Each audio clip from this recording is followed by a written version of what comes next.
Debe ser de los libros más, con mayor problema de la interpretación. En algunas universidades anglosajonas se hacen estadísticas de dónde están los mayores defectos de la interpretación en la literatura bíblica, y las parábolas ocupan el segundo lugar. Significa que interpretar parábolas crea dificultad, y lo que más crea dificultad es el libro de Apocalipsis. Marcha primero, puntero. Es lo más difícil de interpretar para mucha gente. Es un libro que ha creado tanta polémica desde su misma escrituración, allá por inicios del siglo II o fines del siglo I. Cuando se escrituró el libro, de allí en adelante nunca ha dejado de dar problemas.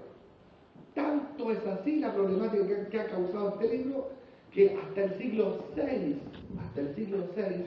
en sectores importantes de la Iglesia, este libro no era considerado la palabra de Dios. En la Pechita, la versión siria, en su traducción del Nuevo Testamento, del griego al sirio, la Pechita apareció por el siglo II y se hizo revisiones en el siglo IV y una revisión final en el siglo V, la Pechita filoceniana. El libro de Apocalipsis hasta allí no estaba entre los libros del Nuevo Testamento. ¿Por qué? Por lo caótico, decían ellos, en cuanto a cómo se debe leer el libro.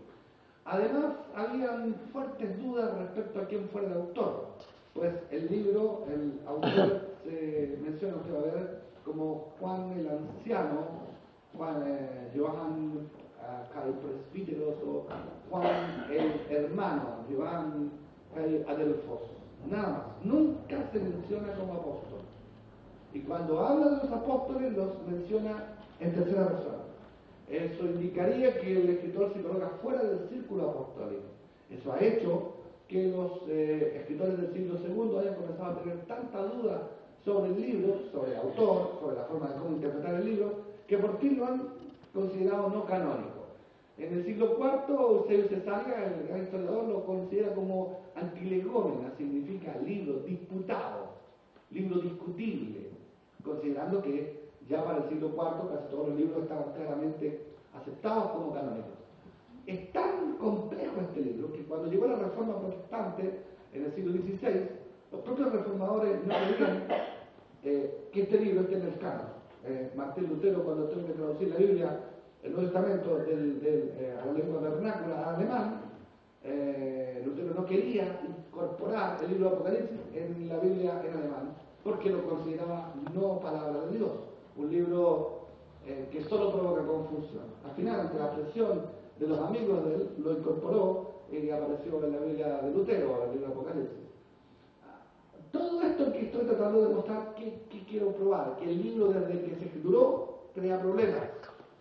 ¿Estás consciente? O sea, el que cree problemas, yo diría, no es porque ahora la gente se le ocurrió que es problemático. Fue problemático desde que apareció en escena. Sin embargo, fue problemático no para todos. Fue problemático para aquel que se esmeraba constantemente en ver en el libro descripción de eventos que iban a ocurrir. Usando este libro, la gente ha pensado que la bestia del capítulo 13 es Sulimán el Magnífico, o Napoleón Bonaparte, o algún líder del Imperio Otomano, o Adolfo Hitler, o Gorbachev, o Piñera, o no sé qué. La gente ve todo en el libro de Apocalipsis. Han dicho que Babilonia es la Iglesia Católica, ¿no? Que es las Naciones Europeas que están unidas, y qué sé yo, que la OTAN, y cada cual ve cosas y pronostica cosas en el libro. Si uno hace una lista de la cantidad de pronósticos que hay en el libro de Apocalipsis sobre el fin del mundo, sobre la segunda venida, sobre la descripción del anticristo. A un amigo hace un tiempo le encontré en la puerta de la casa, llegaron dos personas y adivine quién eran. Eran los dos testigos del Apocalipsis que andaban visitando a los hermanos en Chile. Y hay una secta en Chile que cree que los testigos están acá, andan predicando en Chile. Lo que quiero mostrar es que el libro provoca espasmos en la cabeza. ¿Entiendes? Es decir, locura. La gente lo lee y capaz que crea que ella es la mujer que está vestida en el capítulo 12. El libro de Apocalipsis es un libro que provoca caos para el que no sabe cómo interpretar el libro. Y usted dirá, pero ¿quién sabe interpretarlo? En la historia de la Iglesia ha habido muchas personas que se han acercado al libro, lo han interpretado sin ningún problema. es lo que vamos a intentar hacer, no va a quedar ninguna duda de cómo se debe interpretar el libro. Entonces, ¿cómo está tan seguro? Porque voy a seguir un camino que es un camino que es seguro. El mejor camino de cómo interpretar el libro de Apocalipsis. Me aseguro que al final de las 3 horas usted no va a tener ninguna duda del libro de Apocalipsis. Está chispeando, ¿no? Yo se lo aseguro, porque la historia es una buena, se llama mater lecciones, es la maestra de las lecciones. Historia. De la historia aprendemos. Es decir, ¿qué vamos a estar? Si se equivoca él en la historia, todos se equivocan calculando de la fecha al fin del mundo con el libro de Apocalipsis. ¿Qué lección me está dejando esto? Que no se puede saber. Por algo se equivocan todos. Es como tratar de abrir la puerta de la casa con una llave, no puede con esa, ni con esa, ni con esa, y meto 10 y ninguna, es porque ninguna era. Entonces si se equivoca, todos se equivocan, porque por algo se equivocan. Y si luego se equivocan en identificar a la bestia del capítulo 13, por algo se equivocan. Y si se equivocan en saber quiénes son los nuevos testigos, por algo se equivocan. ¿Por qué se equivocan? Porque están utilizándolo de mala manera. Si lo utilizan de buena manera, no se equivocan. Porque usan la llave justa para abrir la puerta. Así que, ¿es un libro difícil? Sí. Es un libro que es probable que provoque sueños, confusiones o miedo. Si lee el capítulo de la quinta trompeta, que está ahí en el capítulo 9 de Apocalipsis, y luego esa cuenta se lee en la noche, es como ver la película de Exorcista, ¿no? Aparecen unos monstruos tremendos, y lo vienen a comer a uno. Entonces, imagínense el libro, es un libro para provocar miedo, un libro que asusta. Cuando yo era niño chiquito, una vez fue chico, le preguntaba a mi papá, era una iglesia evangélica, yo soy nacido, criado en la iglesia evangélica y presentado por mi obispo Manuel Umaña, y entonces le dije, papito, yo era un niño un tanto precoz, 4 años, papá, ¿qué es este monstruo que aparece en el Apocalipsis? Era la bestia, el capítulo 13. Mi papá me dijo, mi papá era un hombre santo, pero me dijo, son misterios de Dios, solo Dios lo sabe.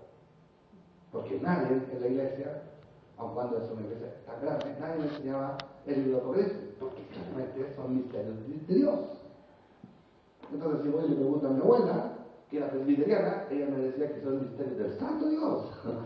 Y así sucesivamente, nadie tiene respuesta.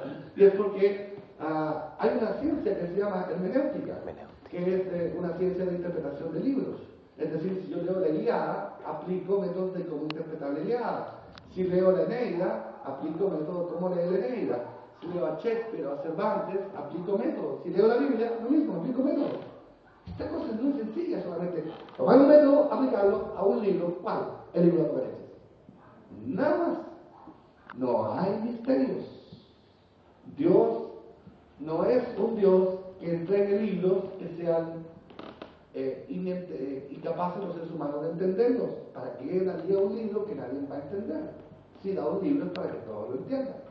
Solo que este libro tiene dificultades, y eso es lo que vamos a intentar ver el día. Interpretando el Apocalipsis, y lo primero con lo que encontramos es, bueno, partimos con la lectura solamente para leerlo nomás, el comienzo del libro. Aquí se abre el libro, está escrito en griego koiné, esa es la lengua original en la que se escribió el libro. El koiné fue la lengua que dominó el mundo del Mediterráneo, la lengua del imperio, siglo II antes de Cristo hasta siglo II después de Cristo, y en esa lengua original está escrito el libro Apocalipsis. A los alumnos que les gusta el griego van a estudiar griego y entonces van a tener ganas de ver en qué versión lo deben leer. La mejor versión sería la de Nestle Aland, aunque aquí vengo leyendo Nestle Aland, pero también Westerly Horn es otra buena versión. Aquí nosotros tenemos en versión de Westerly Horn, dice Apocalipsis Jesu Christu in edoque autocoteos, de stai tois dulois, auto esnamen, apotelestais, diatu, ayelu, autu, tudulu, autu, yami. Usted lo tiene en la versión, lo vamos a traducirlo como lo traduce Westerly Horn, ¿no?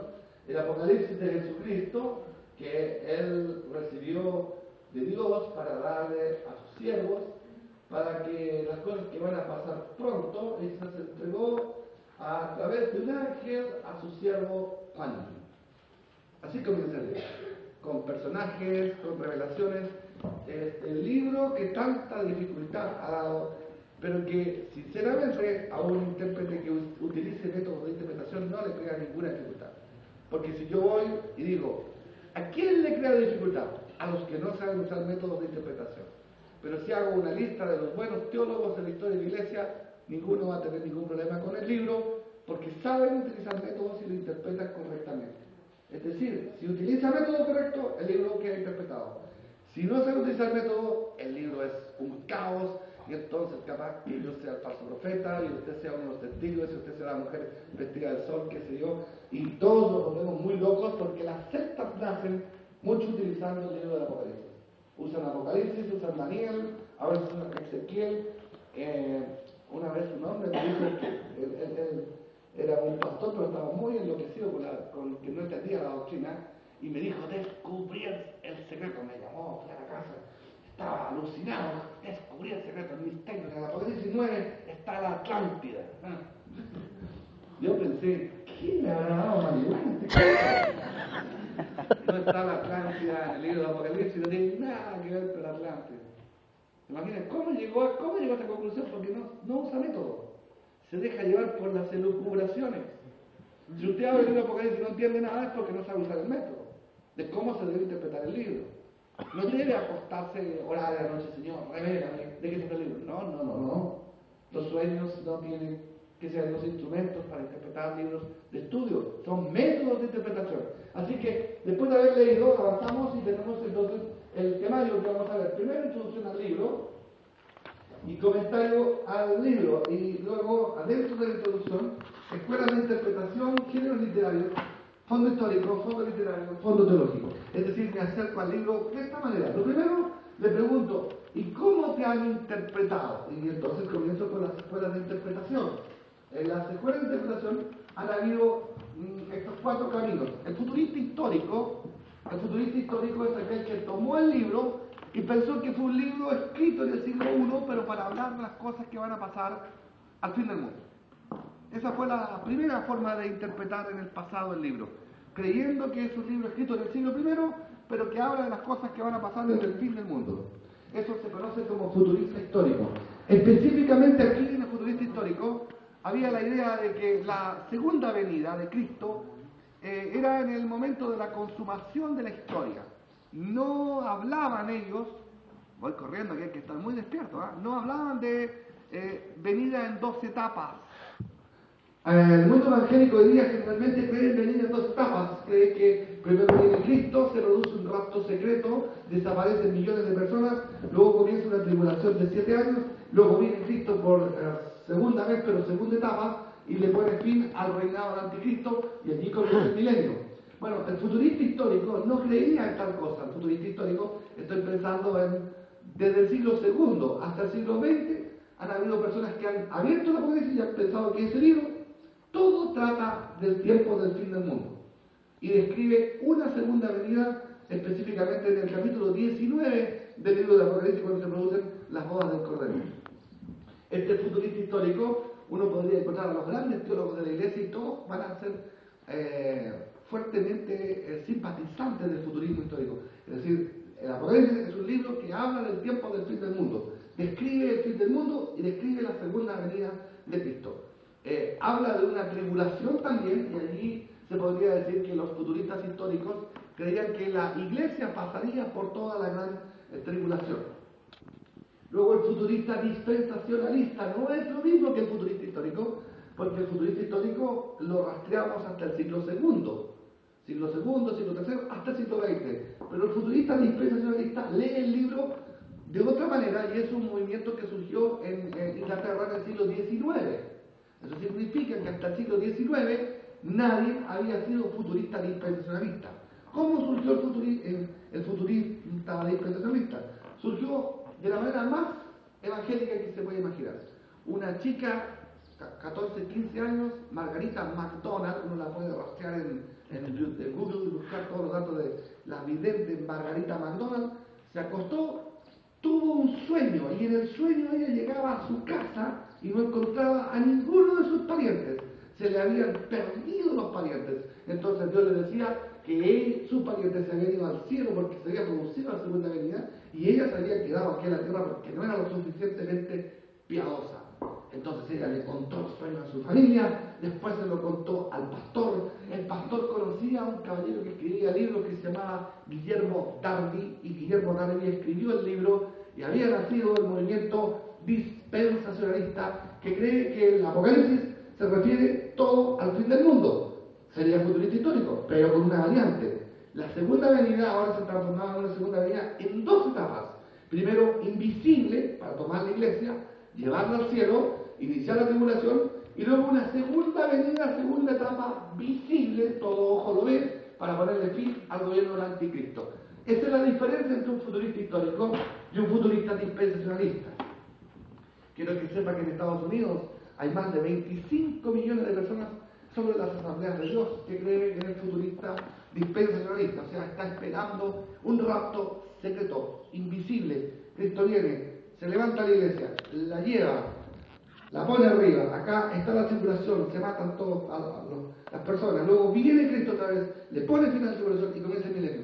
Sepa que esa hipótesis o teoría a nadie se le había ocurrido antes de 1830 y nació producto del sueño de la señorita Margarita McDonald. Tengo dos perspectivas del libro.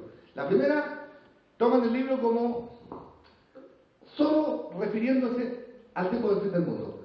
La segunda, solo refiriéndose al tiempo del fin del mundo, pero con la diferencia de que la segunda venida es dividida en dos etapas, una invisible y una visible. Usted dirá, pero ¿y qué dice la Biblia? Momentito, todavía no. Son las formas como lo han leído, ¿entiendes? La otra forma que se ha leído es la forma historicista. ¿En qué consiste la forma historicista? Consiste en decir que las 7 iglesias que aparecen ahí, la iglesia de Éfeso, Esmirna, Tiatira, hasta llegar a la Odisea, representan 7 periodos distintos de la historia de la iglesia. Hoy día nosotros vivimos en la época, según ellos, en la época de la iglesia de la Odisea. Nosotros somos una iglesia tibia, que no está ni caliente ni fría, eso sino la gomita de la boca y pronto, como estamos en la apostasía, se produce el fin del mundo. Esta es la posición de la escuela historicista. Eso significa que ellos dicen que la historia de la iglesia se divide en las 7 iglesias que aparecen. Éfeso, por ejemplo, representaría los primeros 100 años de la historia de la iglesia. Y Tiatira representaría tal periodo y tal periodo. El único problema que tienen estos intérpretes es que nunca se han puesto de acuerdo en los periodos. Porque si le consulto a 10 y les digo que me digan cuál periodo, ninguno se pone de acuerdo con ninguno, porque o terminan antes o comienzan antes. Eso es curioso porque está todo muy claro en la escritura, no tendría que haber esa discrepancia. Y luego está la escuela idealista, que dice simplemente que el libro debe ser leído como un conflicto entre el bien y el mal, un conflicto espiritual entre las fuerzas de la luz, el bien y las fuerzas del mal del demonio. Y ese conflicto es el que por todo el libro se presenta. Y usted dice, ¿y qué es lo correcto pensar? Esa es la buena pregunta, ¿no? Cuando era alumno, recuerdo que mi profesor era futurista dispensacionalista. ¿Entiende ya lo que es futurista dispensacionalista? Que cree que el libro se tiene que leer mirándolo para el fin del mundo y que el rapto de la iglesia se produce en el capítulo 4, versículo 1. Específicamente allí. Recuerdo que el profesor llevaba grandes cuadros para mostrar en el muro el organigrama de la historia de la iglesia en cuanto al fin del mundo. Y entonces yo estaba sentado, atentamente escuchando, y tenía un Nuevo Testamento chiquitito, de esos que regalan los 10 leones, y le dije, por favor, una pregunta, sí, ¿me puede mostrar un texto que me apoye todo lo que usted dijo? Después que hizo toda la hora de clase. Y él dijo, sí, está por todos lados. Yo le dije, uno solo, tengo uno solo. Y no tenía ninguno. Entonces fui en el recreo otra vez, yo soy muy porfiado, le dije, ¿me puede mostrar un texto? Y usted dice que está lleno de textos. Pero está lleno, me dijo. Era un norteamericano del estado de la zona de Seattle, un gringo muy simpático, ¿no? Tomando Coca-Cola y toda la cosa. Me dijo, está lleno de textos. ¿Para qué me pides uno? Bueno, te digo uno solo. Él jugaba conmigo y yo jugaba con él. Entonces me dijo, vas a seguir molestando toda la clase, que era muy chico. Le dije, no, yo no molesto, yo quiero uno. Después volvimos a la clase y él me dijo, aquí está el texto que David pide. Y leyó Apocalipsis 4.1. A ver si alguien lo puede leer 4.1. ¿Qué dice 4.1? Apocalipsis 4.1. Ese fue el texto que leyó para basar el futurismo. Él era doctor en la teología, graduado del seminario de la Universidad de Oral Roberts en Estados Unidos. Cualquiera que lo lea, a ver si le habla. Dice, la sala del trono celestial. Después de esto miré y he aquí una puerta abierta en el cielo, y la primera voz que oí, como de trompeta hablando conmigo, dijo, sube acá y yo te mostraré las cosas que sucederán después de esto. Muy bien, ahí está. ¿Ves? Está clarito. Sube acá. Eso le dice el Señor a la iglesia. Todos los alumnos que hablan. Y yo digo, no. Aquí claramente dice que es un diálogo entre Dios y Juan. No es entre Dios y la iglesia. Es un éxtasis. Es Dios invitando a un vidente a que suba a un éxtasis al cielo para ver. No tiene nada que ver con la iglesia ni con rapto de iglesia. El gringo estaba desesperado, se enojó, me dijo, no quiero que hable más. Y fue a acusarme con el presidente del seminario. Yo con otro gringo me llamó y tanto gringo ahí me dijo, ¿por qué está revolteando la clase? Le dije, yo quiero un texto nomás, un texto. Me mostró el 4.1, el 4.1 no tiene nada que ver con el asunto. ¿Por qué no mostraron otros textos? Porque no hay otros textos. No existe este texto. Porque el futurista, el dispensacionalista, basó su teoría en el sueño de la señorita Magda McDonald, que llegó a la casa y entonces no estaba papá, no estaba mamá porque se habían desaparecido. No tengo que tener temor en explicar que toda esa doctrina está basada en un sueño. Ahora que dice, ¿entonces no hay segunda venida? No, eso no se pone en discusión. ¿Hay segunda venida? El futurista histórico siempre creyó en segunda venida, pero lo que no creyó nunca fue en ¿qué? En 2 etapas. ¿Y cuándo nació las dos etapas? Con el sueño de la señorita Margaret. Se llama Margaret MacDonald. Pueden buscarlo. Es una señorita escocesa que nació en 1815 y que por ahí por 1830 tuvo este sueño, a los 15 años. ¿Dudas al respecto de mi corazón? Ninguna duda. Es la pura y santa verdad. Entonces, ¿cómo debo leer el libro? ¿Debo pensar que el libro se refiere al fin del mundo todo? ¿Tengo un problema? ¿Por qué no lo han aceptado nunca? ¿Debo pensar que las 7 iglesias se refieren a los 7 periodos de historia de la iglesia universal? ¿Las 7 iglesias del Apocalipsis? Yo no veo cómo. No hay ninguna pista en el libro que me diga la iglesia de Éfeso es para el periodo del Imperio Romano, la iglesia de Esmirna es para el periodo, no sé, de la Baja Edad Media, la otra iglesia. No hay ninguna pista. O sea que hay que encontrar las pistas por decisión propia. Eso no me parece saludable. Entonces, ¿qué hacemos? De todas esas, a mi juicio, la única que tiene un grado de veracidad es ¿cuál? La idealista. Porque hay un fuerte conflicto entre el bien y el mal por todo el libro. Las tinieblas oprimiendo a la luz. Entonces ahora me acerco al método que quiero yo usar para interpretar el libro. Lo primero que hago es discernir qué tipo de libro tengo en la mano. Y para aquello recurro a una ciencia que es la literatura.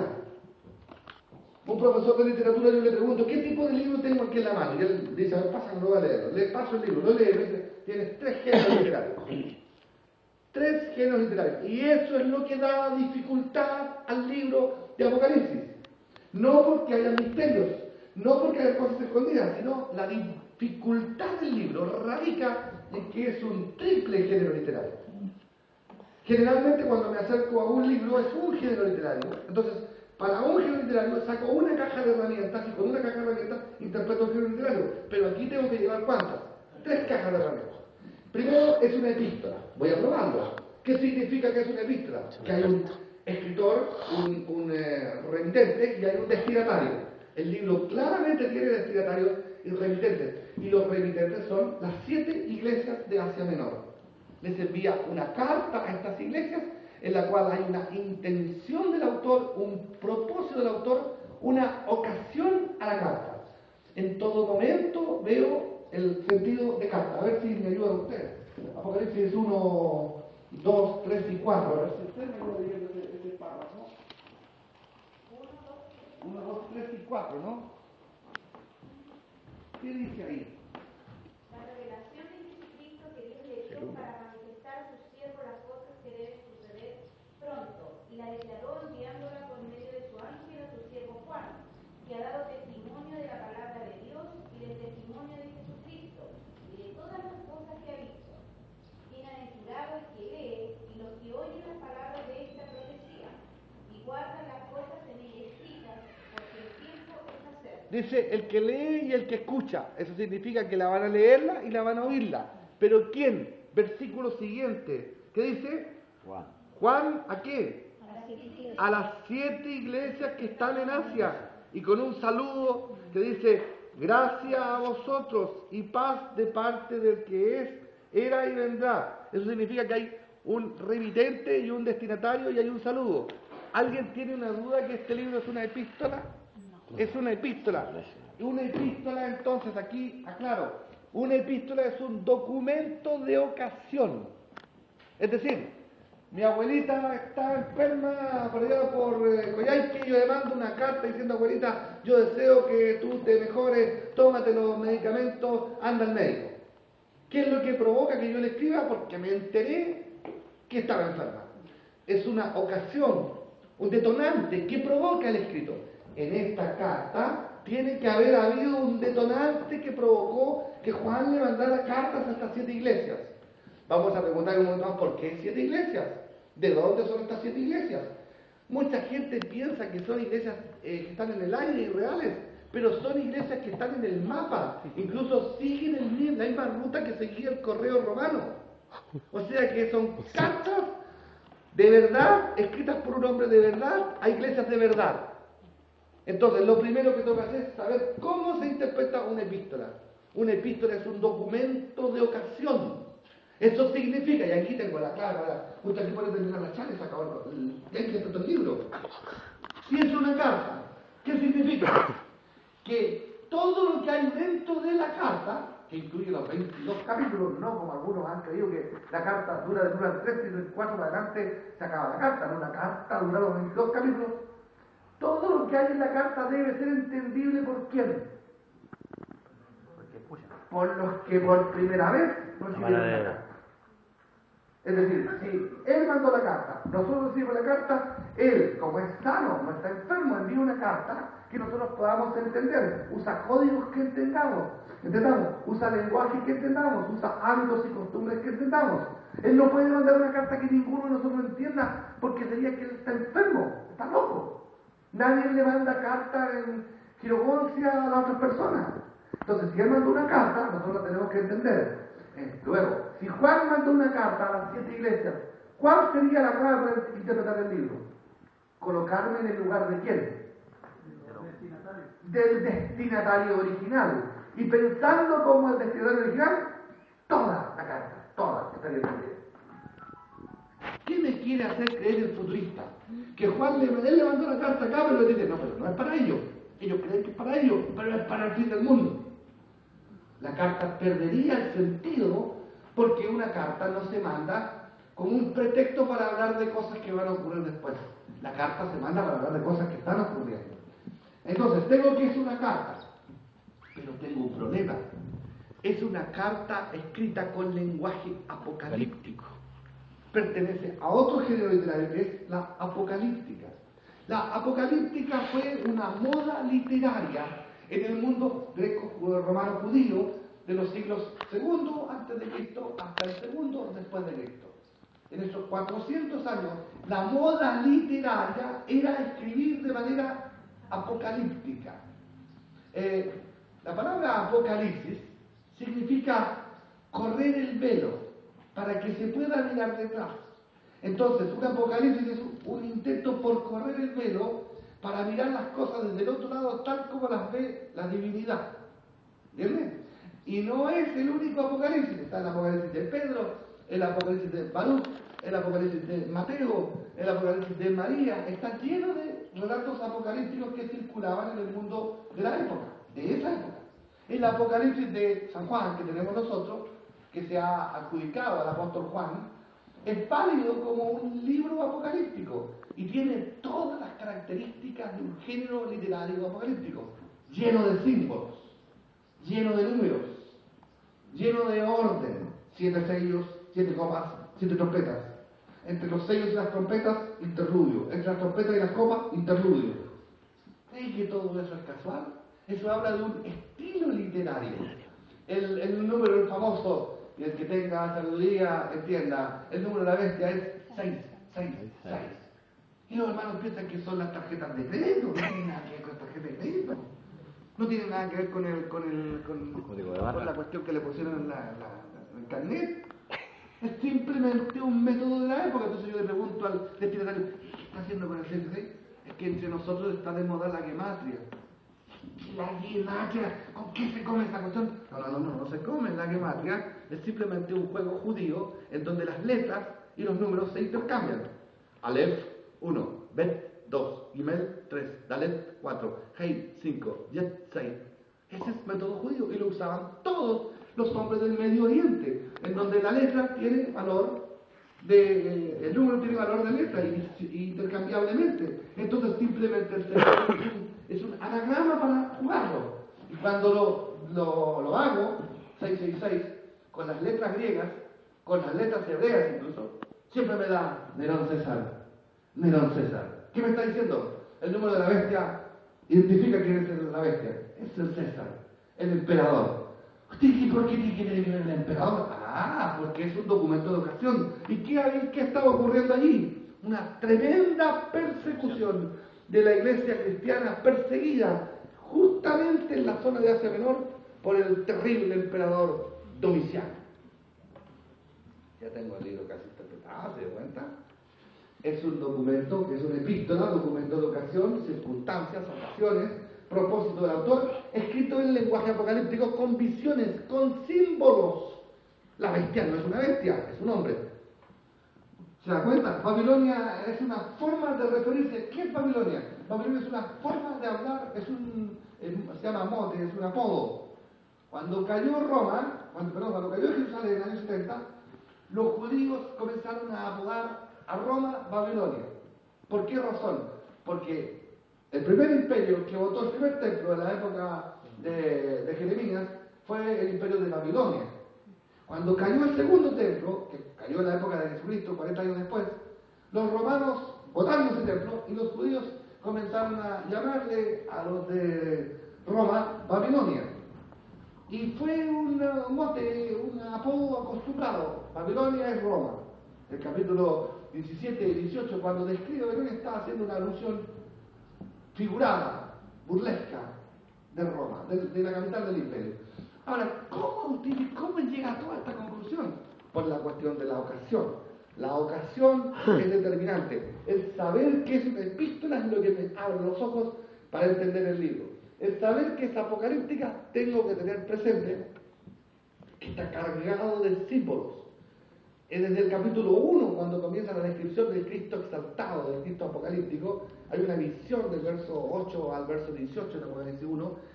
Este Cristo tiene ojos de fuego, tiene pelo blanco como lana, tiene pies de bronce bruñido, tiene un aspecto impresionante, algo así como un Hércules gigantesco. ¿Es así Jesucristo? Obviamente no. Está descrito apocalípticamente para transmitir un mensaje de esperanza por medio de los símbolos. Así que tengo una carta escrita en lenguaje apocalíptico y además profecía, porque el escritor, él claramente se identifica como un profeta. ¿Y qué significa eso? Que él siente que está hablando en lugar de Dios. Allí es donde está el caos para algunos. ¿Qué entiende uno por profeta? Por profeta uno entiende a alguien que predice, que dice lo que va a pasar. El profeta, para muchos de nosotros, es aquel que sabe lo que va a pasar después. Pero en el mundo judío, esa no es la esencia del sentido de un profeta. Un profeta, un nabí, es aquel que habla en lugar de Dios. Aquel que no tiene ninguna duda, que dice, así dice Jehová, así dice el Señor. Y tiene una palabra para sus contemporáneos. Ocasionalmente predice, pero solo ocasionalmente. Eso significa que no es el hábito andar prediciendo. Para eso está Chulma, la señora que ve la ola, para eso están los brujos que andan prediciendo, porque a Dios no le interesa mucho predecir el futuro. Dios no está preocupado por decirnos cuándo nos vamos a morir, ni de cuándo nos vamos a enfermar, porque si nos anduviera diciendo sí, nos enfermaríamos de acá adentro. Dios quiere que nuestro futuro esté totalmente en su mano, y que el día de mañana está tan en su mano que confío en Él, pase lo que pase. La predicción es un asunto que puede ocasionalmente ocurrir, pero no es habitual. Cuando uno lee a los grandes profetas judíos como Isaías, Jeremías y Ezequiel, hay predicción, es verdad que hay predicción, pero no es en cada instante. Lo que sí hay en cada instante es una palabra a sus contemporáneos. ¿Y qué es lo que hace el libro de Apocalipsis? Transmitir una palabra a sus contemporáneos. Y como es profética esa palabra, tiene valor para esa época, para la siguiente, para la siguiente, para la siguiente, y valor para esta época, porque aún hoy sigue hablando el libro con ese valor profético que tiene el libro. Ahora el punto es saber, ¿pero qué nos dice el libro? Vamos a llegar a... Si capto el significado del libro, debo decir, lo que significó para los destinatarios originales, eso mismo tendrá que significar para mí hoy día. Lo que les dijo este libro a los destinatarios originales, eso mismo tendrá que significar para mí hoy día. En suma, para entender el libro es muy sencillo. Hay que hacerse miembro o de la iglesia de Éfeso, o de Tiatira, o de Esmirna, o de Sardis, ahora mismo. Hay que tomar una especie de máquina del tiempo, sentarse en la máquina del tiempo y lo traslada ya al tiempo del siglo I, la década del 90, y usted está en la iglesia de Esmirna. Eso es lo que vamos a intentar hacer ahora nosotros, estar en la iglesia de Esmirna, o de Tiatira, o de Sardis, o de la Odisea, que son las iglesias del siglo I, y leer el libro desde ese ángulo, y allí todo queda entendido. Ningún hombre le dijo a otro, me llegó una carta, pero esa carta no la entiende nadie, porque esta carta está hablando de lo que va a pasar para ahí por 2020. Nadie se le ocurriría pensar así. Ninguno diría, no, estas cosas no son para nosotros, son para el 2050. Esto nos dice el Señor, esto nos está hablando el Señor. ¿Por qué? ¿Qué provocó todo el problema? A ver si avanzamos un poquito más. Ahí tenemos el fondo histórico. El fondo histórico nos va a aclarar el problema, las circunstancias. El autor, vamos a decir que no sabemos quién es, porque no podemos identificar a este Juan, no sabemos que se llama Juan, pero no sabemos quién es. Si es Juan, él se dice Juan el profeta, Juan el hermano. La gran mayoría de los estudiosos lo ha identificado con Juan el apóstol. Tienen derecho a identificarlo con Juan el apóstol, porque el gran personaje al final del siglo I que permanecía vivo en la zona de Éfeso era Juan el apóstol. Pero el libro no se parece a los escritos de Juan el apóstol. Juan el apóstol escribió un evangelio, por lo menos su escuela de discípulos escribieron con él un evangelio, y por lo menos la primera epístola de Juan, la primera de Juan. Cuando uno compara el evangelio de Juan y la primera de Juan con el Apocalipsis, las diferencias son tan notables que uno queda con la idea de que no es el mismo escritor. El que escribió el Apocalipsis, por alguna razón, incluso maneja mal la gramática. Es probable que el copista que ha usado el secundario no maneja la gramática bien, pero las ideas no parecen ser las de Juan el apóstol. Así que si preguntara quién es este personaje al que llamaríamos Juan el profeta, diríamos, es mejor decir, es eso, Juan el profeta. Pero no sé quién es Juan el profeta. Pero la iglesia lo canonizó el libro porque lo adjudicó a Juan el apóstol. Para mí no es tan relevante saber si es Juan el profeta es Juan el apóstol, porque en última instancia el libro ya está en el canon y es la palabra de Dios, y no se pone en duda eso. Pero yo no sé quién es este personaje que ha escrito el libro. Lo que sí sabemos es que este personaje fue desterrado a una isla, a la isla de Patmos. A ver si tenemos la isla de Patmos, más abajo, ahí está. La isla de Patmos. Ahí en la isla de Patmos, ahí está, ¿ves? En la zona frente al Asia Menor. Hay muchas islas, las antiguas islas ciclópicas de la zona griega. Patmos es una isla chiquita y aquí se indica que está desterrado por causa de un testimonio de la palabra de Dios.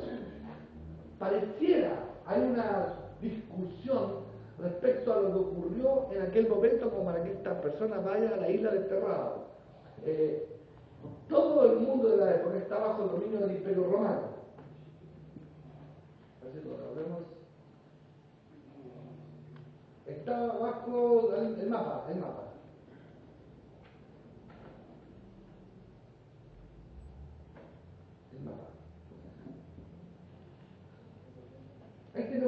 todo eso que se ve en rojizo es el poder del Imperio Romano en el fin del siglo I. Domina toda la zona sur de Europa, la zona del Mediterráneo, el norte de África y el Asia Menor. Domina Palestina.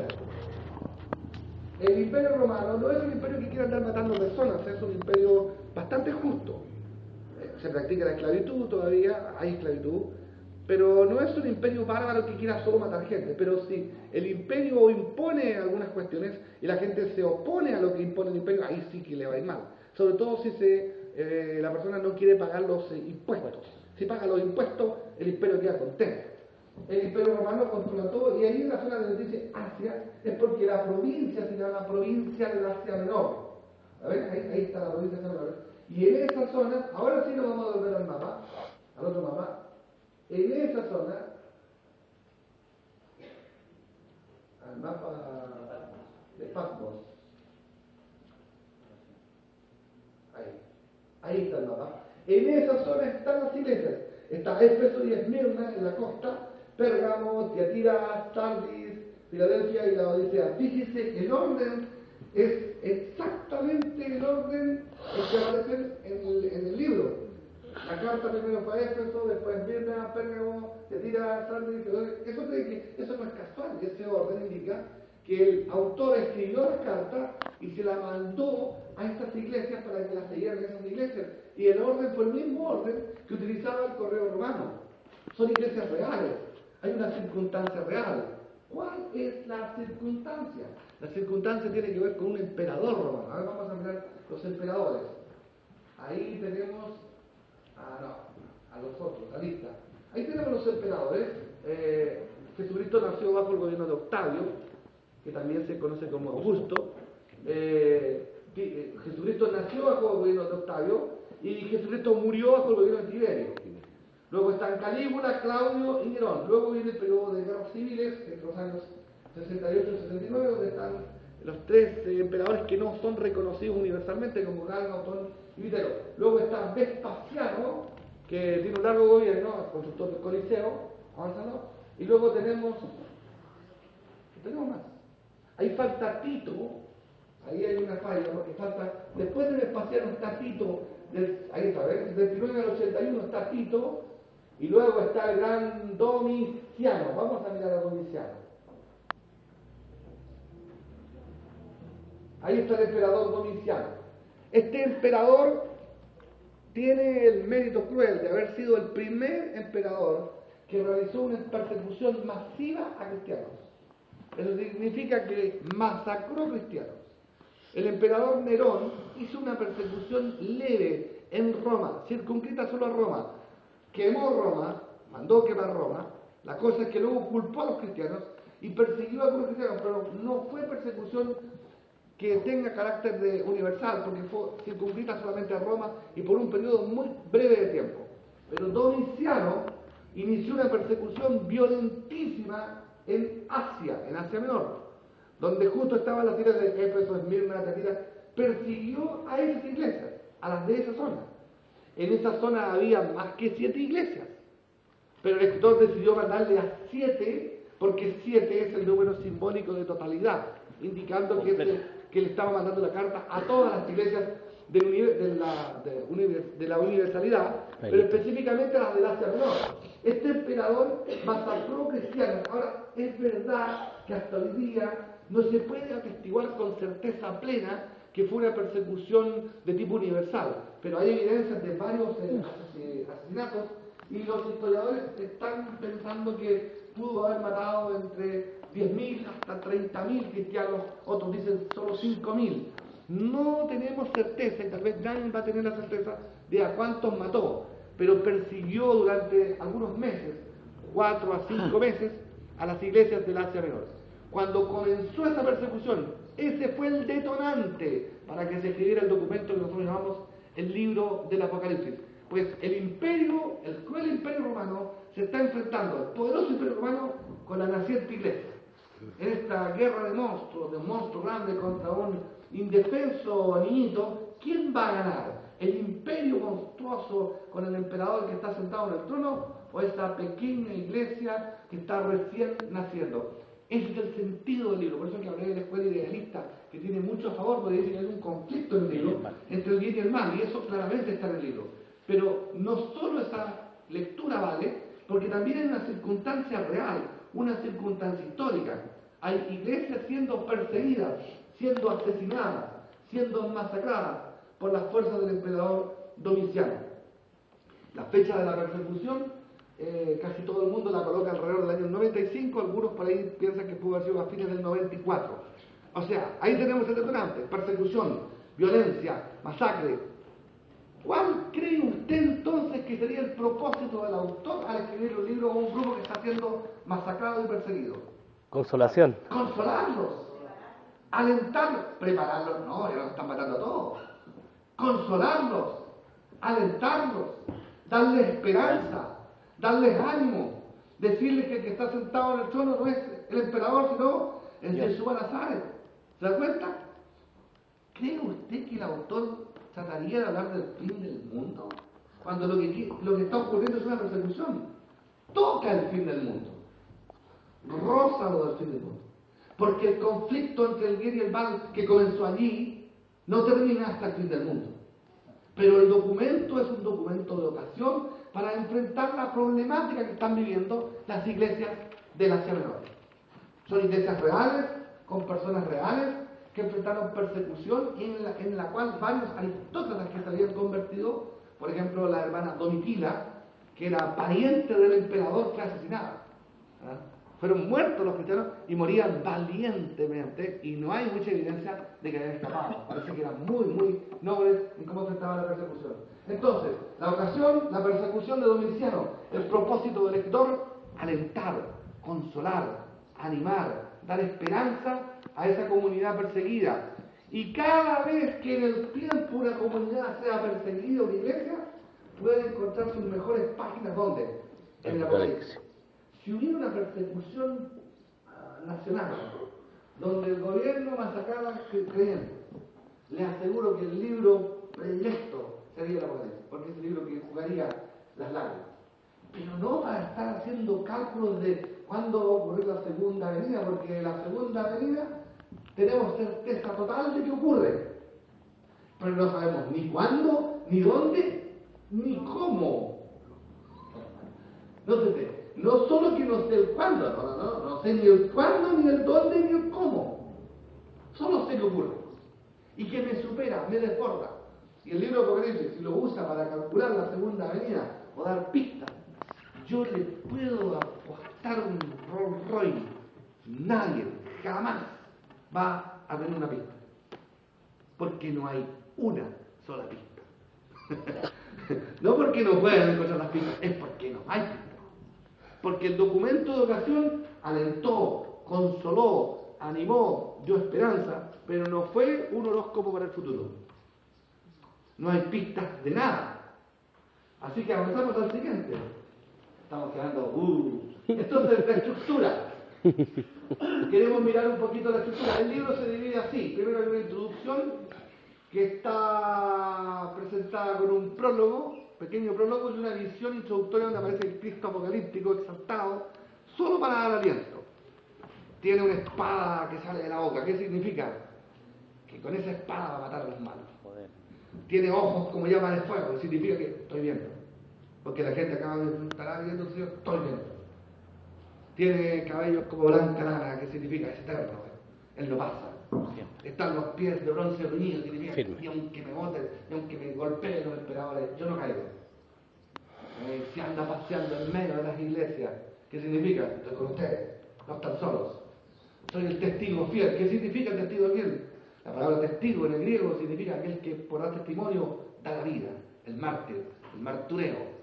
Dice, den testimonio, yo di la vida, den testimonio, da tu vida. Esa. ¿Hay alguna predicción de futuro? Nada, solamente es ánimo, consuelo, esperanza, porque así se enfrenta la fe.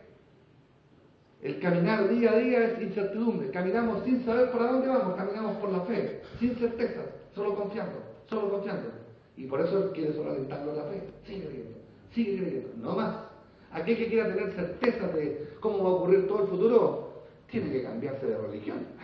No puede la fe cristiana hacer eso. La fe cristiana es una constante tensión en donde caminamos dando pasos un tanto con miedo, siguiendo al Señor, pero no sabemos claramente por dónde vamos. Sabemos que al final del camino está Él. Pero no más que eso. El que quiere ver todos los detalles y tener todo el cuadro pintado es porque no entiende la fe cristiana.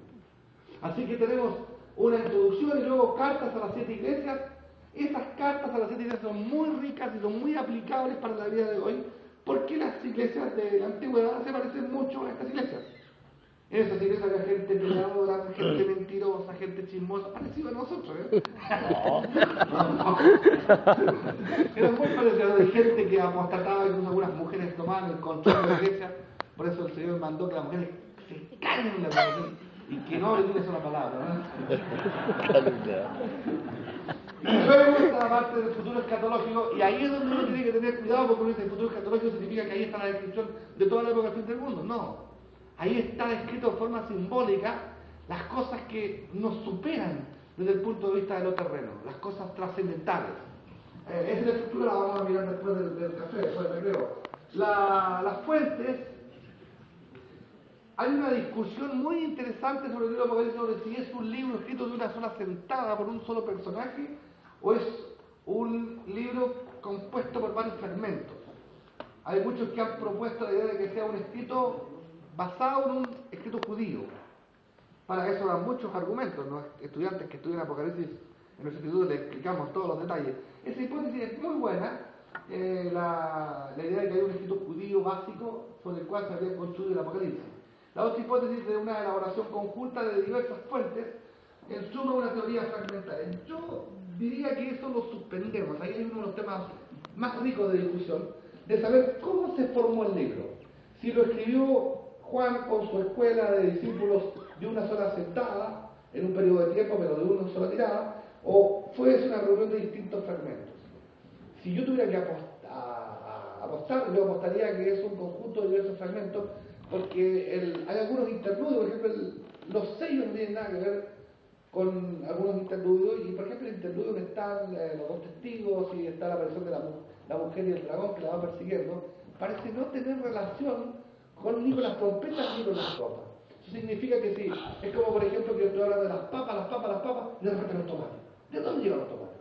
Después las papas, tomates. Esta se incrustó acá, parece que viene de otro lado. Me da la impresión que el libro es un conjunto de fragmentos. No nos perjudica ni nos beneficia, a lo mismo, solamente que el estudioso quiere saber cómo se forja el libro. Si fuera un conjunto de fragmentos o fuera un escrito de una sola sentada, da igual. Lo correcto es que este hombre estuvo en Patmos, tuvo algún tipo de visiones, algún tipo de éxtasis, él consideró que Dios le estaba hablando y luego el libro quedó escriturado y Dios lo aprobó. La iglesia lo consideró canónico y de ahí para adelante comenzó el problema de cómo interpretar el libro. Bueno, luego el libro está cargado de números y de símbolos, por todas partes hay números y símbolos. Está el 144.000, que son los hermanos testigos de Jehová. Todo el mundo dice, amén, son los testigos de Jehová. Son 144.000 de las tribus de Israel. Ese solo 144.000 es tan fácil de interpretar. Primero, darse cuenta, ¿está hablando literalmente él o está hablando del símbolo? Símbolo. Está cargado de Símbolo. Yo parto del capítulo 1 con muchos símbolos. Y entonces tengo que usar un método. O es todo símbolo o es todo literal. Pero no pueden ser parte símbolo y parte literal porque luego tengo un problema. ¿Cómo me decido si es símbolo o literal? A mí me da la impresión que símbolo. todo el libro es símbolo. Símbolo. Y los 144.000 es fácil de entenderlo. 144.000. 12.000 de cada tribu. Pero hay un problema. Las tribus habían desaparecido, las tribus nortinas, las 10 tribus nortinas habían desaparecido el siglo VIII. O sea que esas tribus mal podrían estar allí. Y solo quedaba la tribu de Judá y la de Benjamín, y la de Benjamín se había anexado a la tribu de Judá. Y no quedaban más tribus. Además, si usted mira las tribus, la descripción de los personajes de las tribus, quiero probarle. Habla el capítulo 7, a ver si la aprovechamos. Vean la parte de las tribus. Ahí usted se da cuenta que el que lee con los ojos muy abiertos ve más que el que lee sin darse cuenta. No lo lea todo, solo nómbrame los nombres de las tribus. ¿Aparecen ahí, cierto? A ver, tribu de Judá, ¿ya? ¿La tribu de Ser? Simeón. Y la tribu de Zabulón. Zabulón, sígale.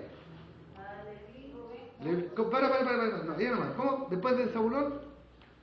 Ya, Judá. Judá. La tribu de Rubén. Rubén. La tribu de Gad. Gad. La tribu de Aser. La tribu de Neftalí. ¿Neftalí? ¿Está bien? La tribu de Manasés. Manasés. Simeón. Simeón. Leví. Isaacar. Zabulón. La tribu de José. Para. ¿Qué pasó ahí? No, falta. ¿Qué pasó ahí? ¿Existe la tribu de José? No. No. No. O sea, que está deseando, ¿eh? La hermana tiene la que está morobeando, no me parece, ¿no? ¿Estás seguro que esta es la tribu de José? No existe la tribu de José porque a José lo adoptó Jacob, le adoptó los dos hijos, y con las manos cambiadas bendijo a Manasés y a Efraín. Así que José no existe. Ahí ya me empezó a jugar y sígale un poquito más. Ahí se acabó. Pero hay algo malo. O sea que cometió un error con José, pero hay otro error. ¿Cuál es el otro error? Búsquenlo. A ver, los ojos vivos para buscar. ¿Qué es el otro error? El primer error que hay es que la tribu de José no existe y la metió ahí. ¿Por qué están haciendo eso? ¿Cuál es el problema? Pero ahí no hay error de solución. No hay variante. Puso José. ¿La cantidad? Está jugando. ¿Qué? Falta Efraín. No quiso poner Efraín. ¿Pero quién más falta? Manasés está. Falta la tribu de Dan.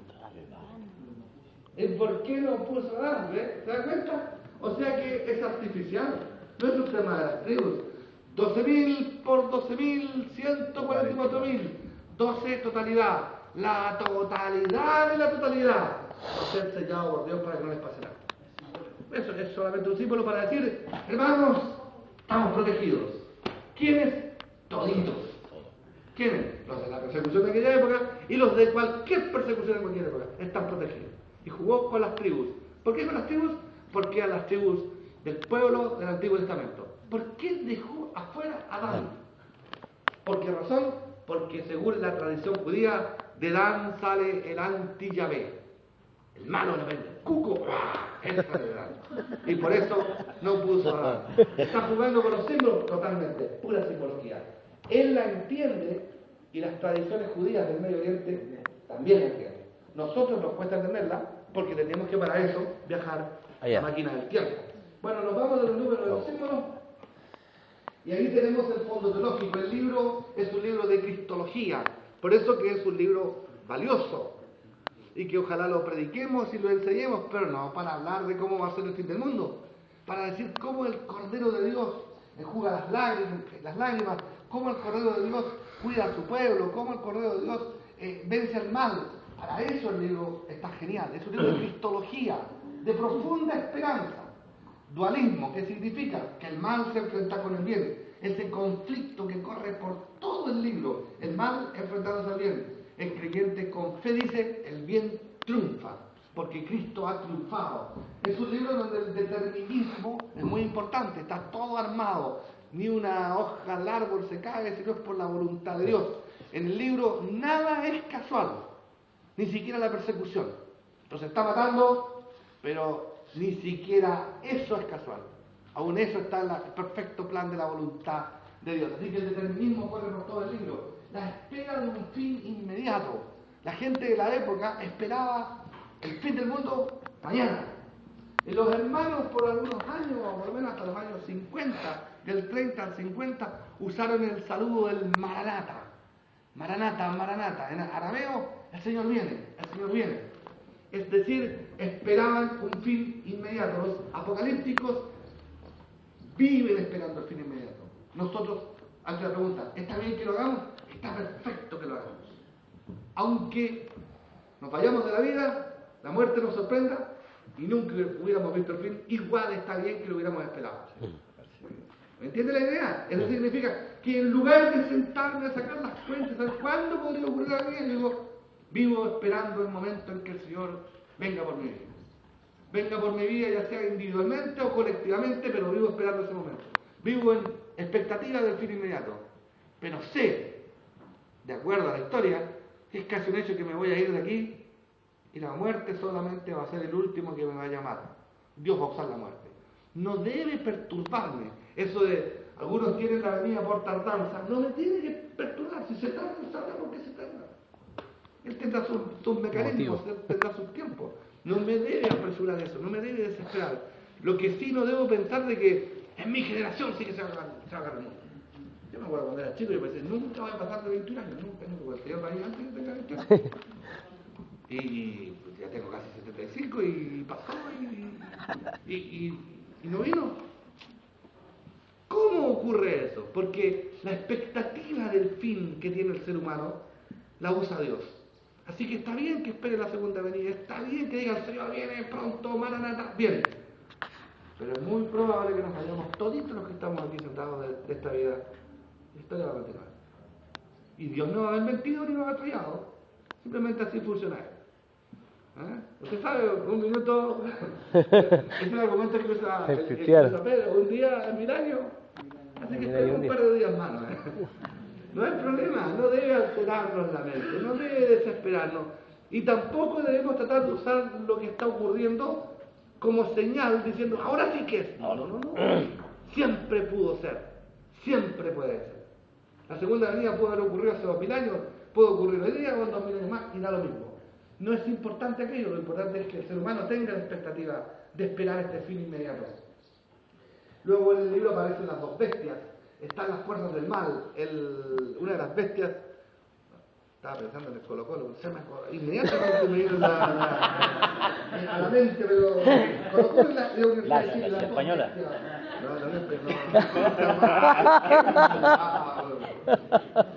Española. ¿Alguien es de la Católica aquí o no?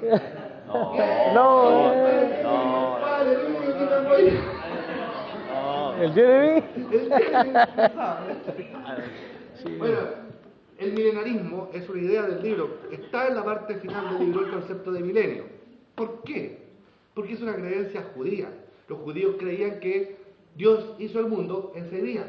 En el 7º día descansó. Entonces luego hacían la analogía y decían, la historia de la humanidad va a tener 7 días de 1000 años cada día. Los 6 primeros gobiernan los hombres y en el último gobierna Yahvé. Por eso estaba la idea de un milenio. En la literatura pseudoepigráfica de la época, los libros de Barú, los oráculos sigrinos, está la idea de un milenio. Entonces el escritor, siendo un judío, mantiene la idea de un milenio. Los creyentes aquí en la tierra se han peleado hasta más no poder con la idea de si va a haber un milenio literal o no literal. Debe pensar que si usted usa un método en donde va a interpretar el libro literalmente, todo literal, y entonces ahí el milenio tendría que ser literal. Pero si lo va a interpretar simbólicamente, todo con símbolos, y ahí el milenio no sería literal. Si hubiera un milenio literal, hablamos del milenio, Jesucristo reinaría en Jerusalén. Habría que ir, tener un embajador allá para que lo vea, sentarse con él, y habría que llevar ofrendas y todo tipo de cosas, y él, si nosotros nos portamos bien, nos daría o no nos daría la lluvia. Y viviríamos o habitaríamos juntos seres que han sido transformados con seres que han sido no transformados. O sea, habría gente de carne y hueso, y gente que ha sido transformado después de la segunda venida, porque según la creencia, el milenio ocurre después de la segunda venida. Está tribulación, segunda venida y milenio. Entonces, si hay milenio, tendría que haber Jesucristo reinando en Jerusalén, un templo en Jerusalén, con Jesucristo ofreciendo sacrificios, o sea, otra vez sacrificios de animales. Interesante, la carta a los hebreos dice que nunca más se repite el sacrificio de animales porque el sacrificio fue el de Jesucristo. Así que tengo un pequeño problemita con esa cuestión. Además, en el templo de Ezequiel, que es el que hay que reconstruir según lo que creen del milenio, porque según Ezequiel 40-48 hay que reconstruir un templo en Jerusalén para que Jesucristo reine. Lo único complicado es que esa lectura a ningún rabino antiguo se le ocurrió. A los rabinos antiguos ese templo de Ezequiel es simbólico. Solamente dice que Dios está con el pueblo, Yahvé Shammah. Jehová está aquí, solo eso. Para ninguno se le ocurrió que el templo sea reconstruido, pues, ¿por qué razón? Porque el libro de Ezequiel estaba quedando fuera del canon. A nadie se le ocurrió decir, este libro profetiza la reconstrucción de un templo. ¿Por qué no? Porque no encaja con las medidas del templo de Salomón y del templo de Zorobabel. Así que tengo demasiados problemas con el tema de un milenio. Así que, ¿qué creo yo? Solamente un símbolo en donde Dios me dice, al final al malo lo voy a agarrar del cuello y no lo voy a dejar que haga maldad. Y punto, se acabó el problema. Hasta ahora no lo ha agarrado. El malo sigue haciendo maldad, ¿no? Es cosa de salir por las calles de Chillán o de Santiago, Concepción, en la noche y un montón de colocolitos se tiran encima de la ropa, todo, ¿no? ¿Qué vas a hacer con Colo-Colo? ¿El anti-Colo-Colo? Sí. Y yo tengo un trauma mental con Colo-Colo, porque cuando era niño, muy chiquito, como 4 o 5 años, mi papá, que era un fanático colocolino, me llevó a ver Colo-Colo con Católica. Y yo era hincha fanático de la Católica porque había sido campeón de la Católica. Entonces estábamos sentados en la galería con mi papá, la Católica iba ganando 2-0 y quedaban 5 minutos, y estos malvados en 5 minutos nos metieron 3 goles. Y mi papá se subía arriba y se burlaba de un pobre niño de 4 años y me dejó enfermo de por vida. No por ser indio, porque se ve mucho. Ahí está el fondo teológico, ahora me queda el comentario al libro, pero el comentario al libro, yo me pasé, ahora no sé si podemos hacer a las 12, y son las 12. Hacemos el recreo, llegamos justito al recreo, y no sé si podemos 15 minutos o 20 minutos nada más para volver. Más sí. Que Dios les bendiga por haber escuchado esta primera parte.